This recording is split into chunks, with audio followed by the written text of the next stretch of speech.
তোমাদের রানী সিরিয়াল নিয়ে চলে এসেছি আপনাদের কাছে। বিস্তারিত জানতে লাইক দিয়ে সম্পূর্ণ ভিডিওটি দেখুন। গল্পের শুরুতে আপনারা দেখতে চলেছেন রানী অসুস্থ হয়েছে বলে বাড়ির সবাই টেনশন করতে থাকে।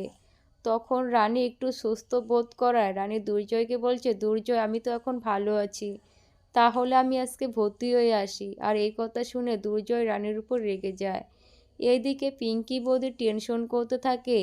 ডক্টর ভূমি চ্যাটার্জি জল টেস্ট আর ব্লাড টেস্ট করতে দিয়েছিল, রিপোর্টে তো পিঙ্কি বৌদি ধরা পড়ে যাবে।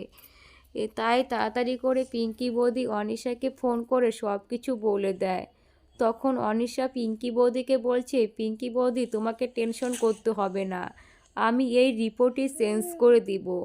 তাই অনিশা কোনো উপায় না পেয়ে মিস্টার গুপ্তাকে বলছে, তোমার ল্যাবের কোনো চেনাশোনা লোক আছে নাকি, তাহলে ফোন নাম্বারটা দাও, ওর সঙ্গে আমার একটু দরকার আছে।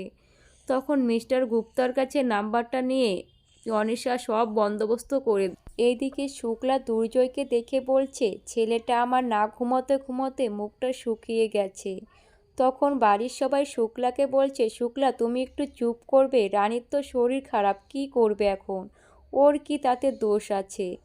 এদিকে অনিশা পিঙ্কি বৌদিকে সব কিছু বলে দেয় যে তোমাকে আর টেনশন করতে হবে না পিঙ্কি বৌদি, সব বন্দোবস্ত করে দিয়েছি। আর এইদিকে রানী পিঙ্কি বৌদির মুখে হাসি দেখে সন্দেহ হতে থাকে। তাহলে আপনাদের কি মনে হয়, রানী কি পারবে পিঙ্কি বৌদির মুখোশটা খুলে ফেলতে? প্লিজ তোমরা কমেন্ট করে জানাও।